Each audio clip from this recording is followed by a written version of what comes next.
Bismillahirrahmanirrahim. Assalamualaikum warahmatullahi wabarakatuh.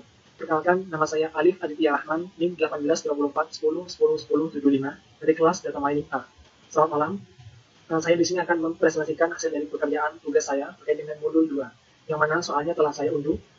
Terkait dengan soal tugas modul 2 ini, ada 9 soal yang mana telah saya selesaikan dalam Microsoft Word dan juga dalam website Collapse Research by Google yang telah saya kerjakan. Oke? Baik, saya mulai dari soal yang pertama. Yang pertama, jelaskan makna dataset dan jelaskan pula makna data training dan data testing. Nah, jawaban dari saya, dataset merupakan kumpulan data yang didapat dari berbagai informasi yang tujuan utamanya adalah agar dapat diproses oleh komputer, dapat diakses, dapat diubah, dan dapat dimanipulasi atau diolah sebelum dijadikan data mining. Adapun data training adalah data yang digunakan untuk melatih algoritma atau digunakan untuk pelatihan artificial intelligence dan machine learning.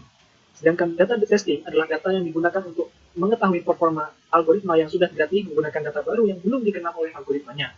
Dan data yang digunakan pada data testing merupakan data real yang tidak digunakan untuk training. Sedangkan fungsinya untuk membuktikan apakah model sudah sesuai, dalam artian sudah akurat dan divalidasi, dan apa juga dalam kenyataannya. Sehingga harapannya data algoritma tersebut dapat beradaptasi. Baik, selanjutnya soal yang kedua. Jelaskan proses penyusunan dataset. Nah, proses penyusunan dataset terdiri dari 7 proses. Yang pertama, agregasi, yaitu penggabungan beberapa atribut data menjadi atribut. Kemudian setelah itu ada sampling, yaitu pengambilan sebagian data yang mewakili keseluruhan populasi. Setelah itu ada dimensionality reduction, yaitu pengurangan jumlah atribut data, yaitu hanya mengurangi atribut-atribut yang penting. Nah, kemudian setelah itu ada feature subnet selection, yaitu cara lain untuk mengurangi dimensi data. Jadi selain yang tadi ada cara ini. Kemudian yang kelima ada feature creation, yaitu untuk membuat data atribut baru yang mungkin penting untuk analisa data. Kemudian yang selanjutnya ada discretization dan binarization. Nah, untuk discretization yaitu transformasi atribut kontinu ke dalam bentuk atribut kategorikal.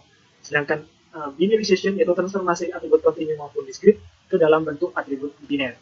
Nah, sedangkan yang terakhir adalah atribut transformation. Setelah semua yang selesai, maka masuk ke atribut transformation, yaitu sebuah fungsi untuk memetakan seluruh rangkaian nilai dari atribut tertentu ke satu set nilai pengganti baru, sehingga setiap nilai lama dapat diidentifikasi dengan salah satu nilai baru. Seperti itu. Selanjutnya soal yang ketiga. Jelaskan makna atribut data iris dan jelaskan pula makna kelas dataset iris. Oke, yang pertama, makna atribut dataset iris. Nah, atribut dataset iris itu ada 4. Nah, apa saja? Yang pertama ada sepal width, kemudian ada sepal length, ada petal width, dan yang terakhir adalah petal length. Sepal width itu adalah lebar mahkota pada bunga. Sepal length merupakan panjang mahkota pada bunga. Kemudian ada petal width merupakan lebar kelopak, dan petal length adalah panjang kelopak. Yang mana itu digambarkan dalam gambar bunga yang ada pada layar ini. Selanjutnya, terkait dengan kelas dataset iris. Apa sih itu? Nah, kelas dataset iris itu merupakan sampel jenis atau spesies tanaman yang digunakan pada dataset iris. Apa saja itu? Itu ada 3, yaitu adalah setosa, kemudian ada virginica, dan ada versicolor. Itu adalah jawaban nomor 3. Selanjutnya, soal keempat.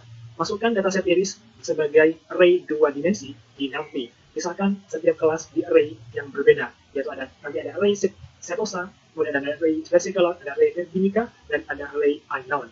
Nah, berdasarkan soal yang telah disiapkan, yaitu dalam spreadsheet yang ada pada soal, yaitu nanti ada spesies name, ada setosa, kemudian ada virginica, kemudian ada versicolor, dan yang terakhir ada unknown. Yang mana dari data-data ini telah ditetapkan indeksnya, yaitu indeks 0, indeks 1, indeks 2, dan indeks ketiga. Yang mana dari indeks ini akan kita masukkan ke dalam array yang ada pada variabel nanti gitu ya. Dimana itu ada di perhitungan ini. Oke. Nah, soal yang ini kita menggunakan NumPy. Maka importlah NumPy terlebih dahulu. Saya menggunakan di sini import NumPy S6. Kemudian kita akan deklarasikan variabel setosa yang merupakan array dari NumPy. Nah, yang mana isinya tersebut sesuai dengan dataset iris yang ada pada nilai berikut. Jadi, semua dataset iris pada setosa, pada spesies setosa ini, kita masukkan ke dalam array 2 dimensi. Nah, array 2 dimensi ini kita masukkan seperti mana yang ada pada layar. Nah, begitu pula dengan spesies yang lainnya, yaitu virginica. Kemudian ada kelas versicolor, kemudian ada kelas yang terakhir kelas unknown, ataupun dataset iris unknown. Yang mana saya telah memasukkan semuanya pada array 2 dimensi yang ada pada layar ini. Oke, selanjutnya, karena sudah, maka lanjut ke soal berikutnya. Buatlah scatter plot yang menggunakan pasangan atribut berikut pada setiap kelas termasuk unknown. Berikan warna merah untuk setosa, hijau untuk versicolor, biru untuk virginica, dan kuning untuk unknown. Yang mana pasangan atributnya ada 4 jenis nih. Yang pertama ada sepal length dan petal width, kemudian ada sepal width dan petal length, kemudian ada sepal length dan petal width, ya ini sama, antara A dan C ini sama, sepal length dan petal width, maka nanti cukup satu jawaban. Kemudian ada yang keempat atau yang ketiga adalah sepal length dan petal width. Dan adalah bantuan hint menggunakan perintah scatter dan operasi sleeping pada 6 P untuk memudahkan tugas Anda. Oke, saya kembali ke perhitungan, di mana di sini untuk soal 5A, yaitu di mana 5A ini adalah sepal length dan petal width. Sepal length dan petal width di sini ada pada indeks ke sepal length, itu indeks ketiga, dan petal width, yaitu indeks ke-0. Maka nanti kita akan menggunakan indeks ketiga dan indeks ke-0 dalam perhitungannya. Oke, kita deklarasikan dulu sepal length ini pada kita deklarasikan menggunakan SL sama dengan setosa. Kita zoom biar lebih jelas. Yaitu setosa yang mana indeksnya itu kita pakai indeks ketiga, kemudian petal width-nya kita menggunakan setosa indeks ke-0. Kemudian kita akan menjalankan sebuah metode, yaitu metodenya bernama pyp.scatter, yang mana itu berisi dari SL yang atributnya atau parameternya adalah SL, kemudian PW ataupun petal width, dan colornya kita menggunakan red sesuai dengan permintaan dari soal, yaitu untuk setosa kita menggunakan warna red atau merah. Maka seperti itu. Kemudian untuk versi color kita menggunakan yang sama, artinya menggunakan indeks yang sama, karena di sini masih menggunakan sepal length-nya dan petal width-nya, sehingga menggunakan indeks yang sama, yaitu SL dan PW-nya. Sedangkan untuk versi color kita menggunakan green, karena untuk versi color kita menggunakan warna hijau sesuai dengan soalnya. Kemudian sama dengan virginica kita menggunakan warna biru atau blue, kemudian untuk unknown kita menggunakan yellow atau kuning sesuai dengan permintaan soalnya. Sehingga ketika sudah, maka kita akan jalankan metode show pada PYP, yaitu dengan cara pyp.show. Ketika di run akan menghasilkan output sebagaimana yang telah ditampilkan pada layar. Oke. Selanjutnya terkait dengan soal yang kedua, yaitu sepal width petal length. Sepal width dan petal length untuk untuk atributnya. Nah, kita import dulu sama seperti yang tadi, ini diimport dulu ya teman-teman. Ini diimport dulu. Maka setelah diimport dulu, yang import apa? Itu matplotlib.pyp atau pyplot, yang mana kita langsung singkat menjadi pyp gitu. Nah, kemudian kita akan cek di sini ada sepal width dan petal length. Nah, sepal width petal length itu indeks berapa sih? Sepal width itu indeks ke-2 dan petal length itu indeks ke-1.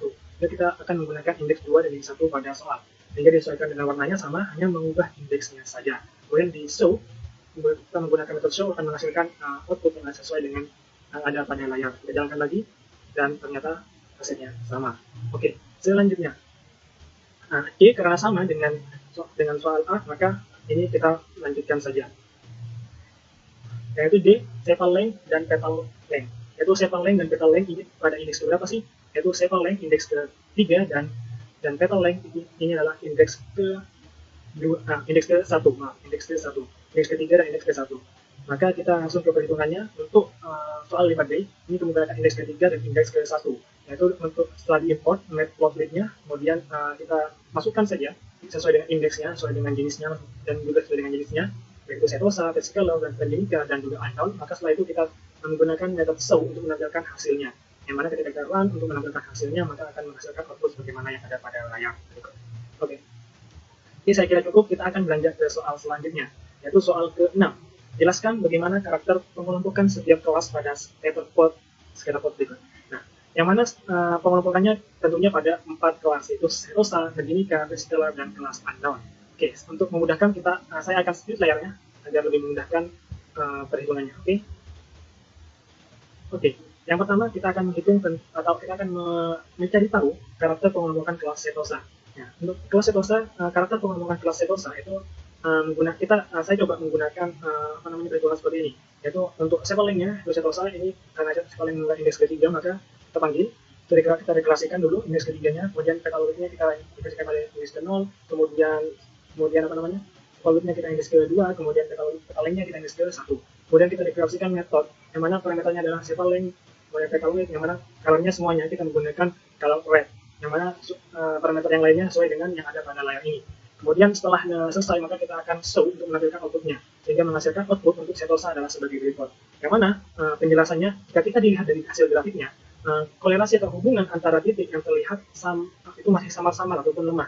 Itu dikarenakan variabel penyebab, yaitu sumbu X-nya, itu sedikit mempengaruhi variabel akibat sumbu Y-nya. Bahkan pola ini berkemungkinan tidak memiliki hubungan gitu ya. karena tidak memiliki kecenderungan nilai-nilai tertentu pada variabel penyebab sumbu X terhadap nilai-nilai tertentu variabel akibat sumbu Y-nya. Jadi hampir tidak ada hubungan gitu ya. Nah, kemudian kita akan beranjak ke pengelompokan Virginica. Nah, pengelompokan Virginica sebagai berikut, sama sesuai dengan sepal length, petal width, kemudian petal length-nya. Kemudian kita kasih sesuai dengan parameternya dan warnanya kita berikan blue untuk membedakannya. Kemudian setelah itu kita show, sehingga menghasilkan output sebagaimana yang ada pada layar. Yang mana jika dilihat dari hasil grafiknya, kolerasi ataupun hubungan yang terjadi termasuk kategori yang kuat. Nah, dikarenakan sebaran titik itu mengelompok dalam sebuah linear yang jelas gitu ya. Pada linear ini, dan linear ini, semuanya jelas dan dimungkinkan variabel penyebab ataupun sumbu X-nya sangat mempengaruhi variabel akibat sumbu Y-nya. Sehingga setiap perubahan pada sumbu X-nya akan sangat memprediksi perubahan pada sumbu Y-nya. Oke, sehingga ini bisa dikatakan sangat kuat. Kemudian beranjak ke versi color. Nah, versi color hampir mirip rumusnya, tinggal mengubah kelasnya saja ataupun jenisnya saja, spesifikasinya saja. Kemudian parameternya kita masih sama, cuman warnanya kita ubah menggunakan warna green ataupun hijau. Sehingga ketika di run ini akan menghasilkan warna akan menghasilkan output sebagaimana yang telah ada di layar. Oke, sehingga ketika kita lihat dari hasil pengelompokannya, kolerasi ataupun hubungan yang terjadi itu kuat gitu ya. Karena sebaran titik-titik itu mengelompok dalam bentuk linear yang jelas, dimungkinkan ada penyebab sumbu atau sumbu X-nya sangat mempengaruhi variabel sumbu Y-nya. Jadi ini merupakan kelompok yang kuat gitu. Nah, oke, selanjutnya adalah yang terakhir terkait dengan karakter pengelompokan kelas unknown ya, kelas unknown. Nah, kelas unknown ini sesuai dengan kelasnya SS-nya, tuliskan unknown. Kemudian untuk color-nya kita bedakan menggunakan yellow. Sehingga kalau dia akan menghasilkan output sebagaimana yang ada pada layar. Yaitu jika dilihat dari grafiknya tidak ada kolerasi atau hubungan yang terjadi dikarenakan variabel akibat ataupun sumbu Y-nya itu tidak dipengaruhi oleh variabel penyebab atau sumbu X-nya, dan ini cenderung menyebar dan ini cenderung kurang beraturan dan tidak kuat gitu ya, sehingga bisa disebutkan seperti itu. Oke, selanjutnya kita akan beranjak ke soal ke-7, soal selanjutnya. Nah, soal ke-7, perhatikan data berjenis unknown. Jelaskan bagaimana cara meramal jenis data unknown. Oke. Cara mengetahui ataupun meramal jenis data kelas unknown adalah dengan cara menggunakan teknik visualisasi scatter plot yang telah dijelaskan pada perhitungan sebelumnya, di mana kita memplot atau mengkategorikan data kelas unknown pada koordinat kartesius dengan memisahkannya menjadi beberapa atribut. Jadi sudah dicontohkan pada perhitungan sebelumnya. Oke, selanjutnya kita disuruh buatlah paralel koordinat plot dari data yang berkelas setosa, versicolor, dan virginica. Berikan warna merah untuk setosa, kemudian hijau untuk versicolor, biru untuk virginica. Maka kita akan buatnya. Oke, kita kembali ke perhitungan. Kita besarkan. Oke. Untuk soal nomor 8, nah, seperti berikut. Nah, kita akan menggunakan variabel atau mendeklarasikan variabel baru, yaitu saya beri nama di sini adalah variabel SBX, yang mana variabel SBX ini merupakan data array yang kita dapatkan sambungkan dengan numpy, yang mana array-nya ini berisi petal width, kemudian petal length, kemudian sepal width, dan sepal length. Nah, berdasarkan data di sini, kita buatlah paralel koordinat plot dari data kelas MT. Untuk membuat paralel koordinatnya, paralel koordinat plotnya, kita menggunakan perulangan di sini. Itu perulangan for E in range, yaitu length virginica. Nah, kita menggunakan length virginica. Nah, berikan warna merah untuk setosa, hijau untuk versicolor, dan biru untuk virginica. Dan sesuai dengan permintaan soal, maka colornya kita ubah sesuai dengan permintaan soal. Jadi setosa red, versicolor green, dan virginica blue. Nah, setelah ditulis dengan menggunakan perulangan tersebut, kita show atau untuk menampilkan, maka kita menggunakan metode show untuk menampilkan isi dari PYP telah ditampung. Okay. Dan setelah di run akan menghasilkan output yang ada pada layar. Itu seperti itu. Oke. Setelah menghasilkan seperti itu, saya kira cukup. Dan soal terakhir, jelaskan bagaimana karakter pengelompokan setiap kelas pada scatter plot. Nah, kelas setosa, penyebaran kelompoknya itu cenderung berada di bawah atau koordinatnya rendah. Jadi penyebaran kelas setosa itu pada koordinat yang rendah, pada bawah. Nah, sedangkan untuk versicolor itu penyebarannya kelompoknya cenderung berada di bawah hingga ke tengah gitu ya, berada di bawah hingga ke tengah. Sedangkan untuk virginica itu penyebarannya cenderung berada di atas. Namun sebagian masih ada di pertengahan. Jadi ini kelebihan, tapi utamanya ada di atas itu. Sedangkan untuk unknown sendiri itu penyebaran kelompoknya itu tidak menentu. Itu menyebar sangat bervariasi, cenderung mendekati semua kelompok kelas yang lain, sehingga kelas unknown ini tidak beraturan, sehingga bisa dikatakan sangat lemah. Jadi mungkin itu saja yang bisa saya sampaikan pada modul 2. Pada modul 2 data mining, eksplorasi data menggunakan matplotlib. Oke, mungkin itu saja yang bisa saya sampaikan. Kurang lebihnya mohon maaf. Wassalamualaikum warahmatullahi wabarakatuh.